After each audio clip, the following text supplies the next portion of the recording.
Welcome to ADSN's post-game coverage of the Charlotte Hornets victory over the Sacramento Kings. Michael Freer here with Ryan Hendrick and former NBA sharpshooter extraordinaire Anthony Morrow. The Hornets come up with a big victory. A 43-point second quarter really spurred them on. And after the game, Coach Borrego had a lot to say about the young guys. Very good job tonight. Obviously, last game in San Antonio, a great defensive effort. I think that carried over to tonight. I think we were missing some legs on our shots tonight. You know, after that long road trip, this first game back, you're a little bit off in your rhythm offensively. But give our guys credit; they played a heck of a defensive effort. They competed. They were talking, and give that second unit a lot of credit. They came in and brought the energy to defend in that first quarter when we needed it, and that really set the tone for the game. They got to bring energy, and that's how they got to play, with a defensive force, attacking the rim, playing in transition. I think they did that tonight. I think there was more of an identity these last few games with that second unit. Well, he's a bright kid. He's a real bright kid. He picks things up quickly. He's really good in the classroom, as I'll say it. You know, on video, when you talk to him one-on-one, he's a very cerebral player. He understands the game.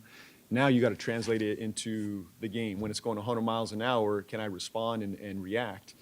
And he has moments where he doesn't react well, and others where he is growing. He's getting better. The game is slowing down. I think this road trip was really big for him, and I think we saw some growth from Miles. I think Malik too on this road trip, but you know, to Miles, I think the game has slowed down. You know, he's attacking. He's much more comfortable out there offensively, but he's given us a lot defensively right now. Between him and MKG, you know, that's a good combination for us defensively, and that's really the group that turned this game around.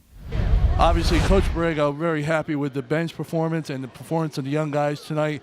Anthony Morrow, as he mentioned, the bench was really key for tonight's victory. Absolutely. The kid Bridges, MKG, they did a great job in terms of their energy and defensive prowess tonight, man. I'm really impressed by Miles Bridges, the way he came out. And Michael Kidd-Gilchrist kept him in the game energy-wise. The crowd wasn't really into it at first. They just came off a 10-day road trip, so they needed that energy that he provided just to help them sustain. They started making some shots. They had a 43-point second quarter based off defense and getting out in transition, and a lot of that started with Michael Kidd-Gilchrist. Yeah, Ryan, once again we saw energy lacking from the Hornets right out the gate. Maybe it's us, because the 3 times we've been here, they've had really slow starts. I don't know. They looked really stunned coming out the gate, but like Borrego so astutely pointed out in the post-game press conference, Michael, it's the after effects of a long road trip. They're just getting acclimated. They're just getting used to being back in their own beds. And the defensive commitment that we saw the final 3 quarters was astoundingly awesome if you're a Hornets fan. I mean, they did not give up. And Borrego likes to commonly say that, you know, under 27 points a quarter and they're doing something. Well, folks, I'm here to tell you that the Sacramento Kings score 114 points a game, Anthony, and they shut them down. They held them to under 100. Not a very easy thing to do at all. Oh, yeah, definitely. They held them down from a three-point perspective. They ran them off the line, made them take tough twos. They held them under 100 points. That's a hard thing to do with a team that's shooting so many threes nowadays. So they did a great job in terms of turning the game into a defensive kind of grinded down game. Kemba did a great job of dictating the pace of the game and getting guys shots. So it was a great win for them. This is one of the best games I've seen them play all year. The 4th time this year, just the 4th time that the Kings have been held under 100 points, to your point, Ryan, one of the top scoring teams in the league. They really didn't get the job done in the 4th quarter. They're one of the top scoring 4th quarter teams in the league, which is why you had to pay attention to this game, even though the Hornets had a seemingly comfortable lead after 3, and they shut them down, held them to 22 points. They averaged about 29 a game in the 4th quarter alone. And once again, we talk about momentum. This team gets another momentum boost, and the trick is, will they be able to sustain it? Yeah, we were talking about the ability or inability, for this matter, for this conversation, the Sacramento backcourt. And Anthony, you and I were talking before the game and during the game about the prowess, the scoring prowess for the backcourt.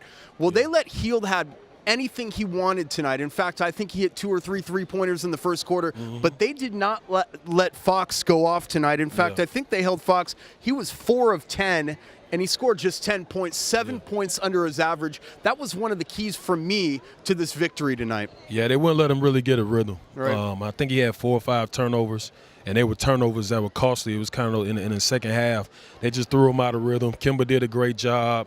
Devontae did a great job. It's always going to be a team effort when you got a great guard like that and a guy that's that fast. So it was a team defensive effort. Kemba, of course, stepped up and took the challenge. Buddy Hield's a shooter. He got open. He got free. You let him get hot in the first half, you don't know what he may end up with. But you can't let both of them get going. They did a good job in doing that. And one other guy that we should mention that came off the bench tonight, one of the guys we were talking about during the game that you like and would like to see on the court more is Malik Monk. He wasn't that productive offensively tonight, but he saw a lot of quality minutes in the fourth quarter, 8 minutes while they were pulling away. Yeah. And that was something you were really looking forward to seeing him play, and he got his minutes. Yeah, at first it was weird trying to figure out where he was in the rotation, but the bottom line is he played 8 of his, I think, 13 minutes in the fourth quarter. So that was big. He didn't make a lot of shots. He didn't take a lot of shots, but his plus-minus was 13, and he did a good job of just, being solid defensively. I think that's something Coach Borrego is looking for out of him. And now if you look on ESPN on SportsCenter tonight, you're going to see Miles Bridges dunk there and probably make the top 10. That was a highlight, I guess, for tonight, certainly for the crowd. I hope he gets number 1. That was incredible. I loved it. Guys, I don't want to think ahead too far in it. I don't want to get into the Kemba Walker trade talk, but I almost feel like Borrego in this franchise are grooming Malik Monk and Devontae Graham for the next wave of backcourt for this team, because if the Hornets end up parting ways with Kemba Walker, those two guys will be left standing. It'll be Devontae Graham and Malik Monk. And I love Malik Monk's game. And given the fact that Devontae Graham is such a selfless player, I like his game as well. I'd like to see him at 1 more. I'd like to see how that turns out for the Hornets. What do you guys think about that? I love Devontae's game. I know he's a rookie. There's going to be some ups and downs, obviously, with Malik as well. But like you said, I think if they have the open floor and the opportunity, I think they're going to be 2 great players. One maybe could be one of the best backcourts in the East. I think Malik has a chance to be one of the best players in the East for sure. So, I just think it's one of those things where they got to stick together, not worrying about what's going to happen with Kemba, but also being prepared for it. And to your point, that is a possibility. It's always a possibility out there until a decision's made. But the other possibility is if he stays, and we talked about it during the game, Jeremy Lamb is a free agent after this year. That could open up the 2 spot for somebody, which I would imagine in a perfect world, as long as it worked, they would like to have an athlete like Malik Monk and Kemba Walker. They go small, but the athletic ability is really something that could be really tough to deal with. Yeah, we were talking. I say that Malik is the only other playmaker on the team when he's on the floor. When Kemba's out of the game, that can get his own shot, and also he's an underrated passer in my opinion. He can get guys open, he can get guys shots, but this is going to be about focus and him staying the course the rest of the season. The young players sometimes have a problem with that, but I think he got a lot of upside. So the Hornets with a nice win here on Thursday, 114-95. They really, the defense really did it tonight. The bench, 60 points from the bench tonight. We talked about it against the Spurs, just 29 points. So they really stepped it up tonight. It was really the difference because outside of Kemba, they really didn't have the consistent scoring. Willie Hernan-Gomez, we didn't even mention him, 16 rebounds. 16 boards. A lot of those boards were on his own misses, but he had the wherewithal to get in the paint and collect those rebounds, hence creating a lot of second chance opportunities, guys, for the Hornets tonight. And so they go in with two straight wins. They get to 2 games under 500. They're going back to trying to get to that magical 500 mark for them. The ever elusive, the ever evasive. The ever elusive. And they have Saturday night against the Suns. It'll be a good night here with Glenn Rice being honored. And another opportunity. They beat the Suns earlier on this road trip, one of their 2 road trip wins. And so the opportunity for 3 straight wins is there. They've only done that once this year. So maybe they can get a second straight 3-game winning streak. But again, the Hornets never seem to carry the momentum.